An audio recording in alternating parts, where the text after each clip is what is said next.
So I start my sketch on the canvas using an acrylic marker.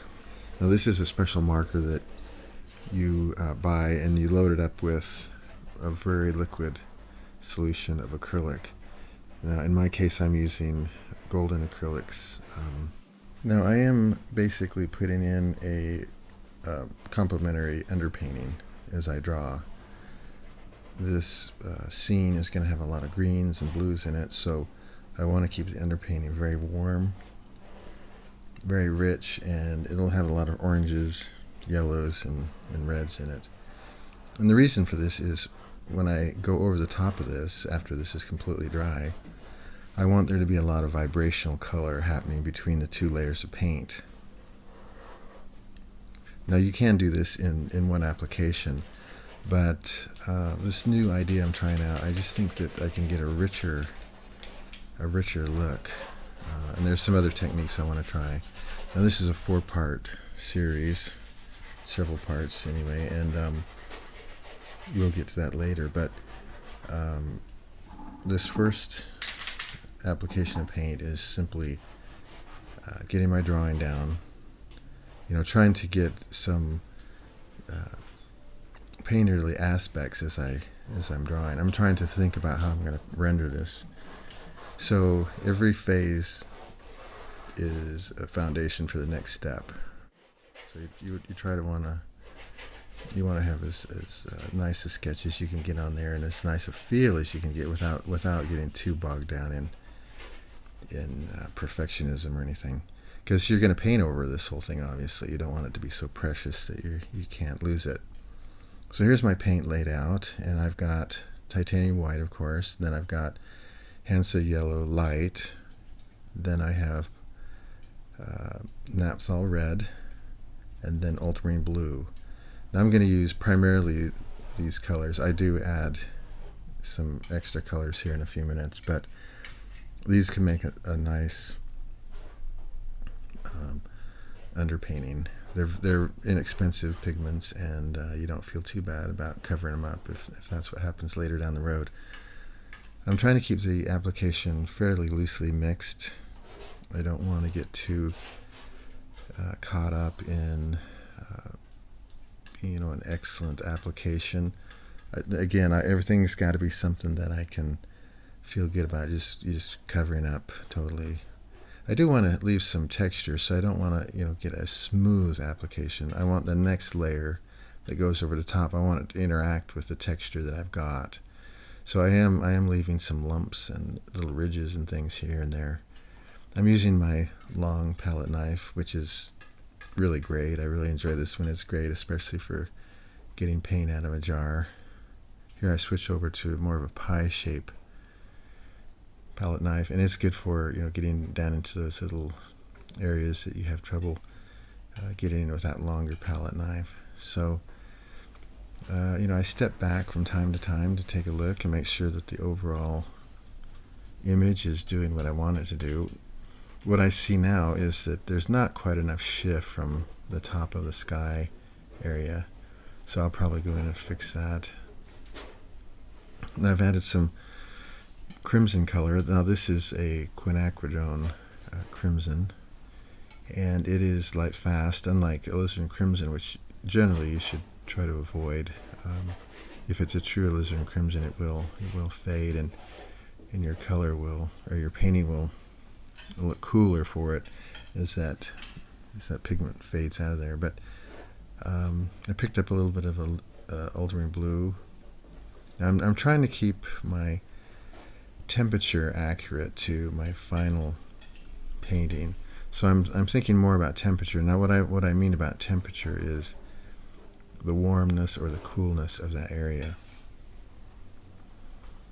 So I can paint this whole scene in oranges and reds and yellows and still have that temperature relationship be the same as what the final painting will be. Now these trees obviously are going to be green, some color of green, and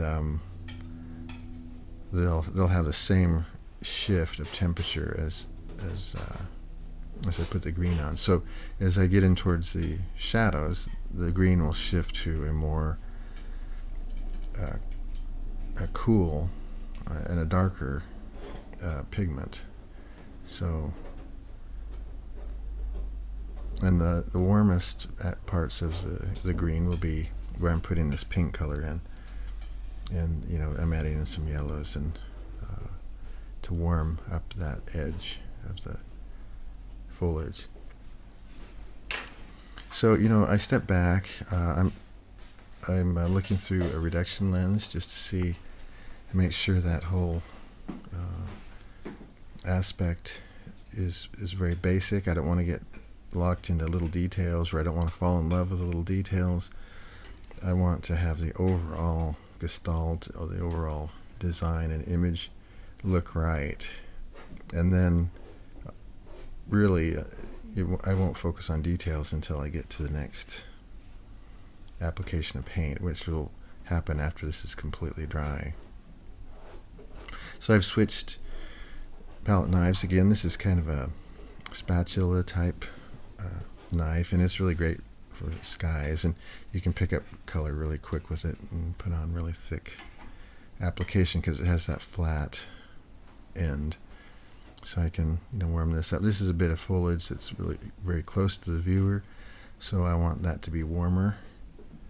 There's no way that in the final piece I'll probably have that warm of green, but that'll kind of shimmer through and be very, very beautiful. So what I'm dealing with a lot here is field effects, and if you don't know a lot about field effects, go to my blog, bradteare.blogspot.com, and just type in the search field effects, and you should get 2 or 3 articles that talk about it. Basically, it is the idea that one color energizes the color next to it. So you can see there's a lot of broken color in almost every application of paint I'm making on this. So at this point, what I'm trying to do is just get a lot of energy going in this layer between the warms and cools, and then even ramp that up quite a bit in the next layer. So you want each step to push the quality of the paint up a notch. So I leave everything broken and vibrating. Now you might think there's quite a bit of texture here, and this is going to be hard to paint over. Not really. As we'll see, I oil up the canvas using acrylic medium and then paint into that. But as the acrylic paint dries, here I'm adding some dioxazine purple. I just needed to ramp up the darks a little bit, and dioxazine purple is really a great color for that because it is so dark. It almost looks like black at this point, but as I smush it into the wet paint, it starts to liven up a little bit, and you can see it come alive and look really beautiful. A lot of purple in there, but you want this layer to dry down fairly flat. I mean, you don't want an excess of very, very thick texture. If this was oils, this would be way too textured to paint over the top of. I'd have to scrape this down. But since it's acrylic, it'll dry down to a very nice layer to paint over with just enough texture to give some variety to that next application. So see you soon.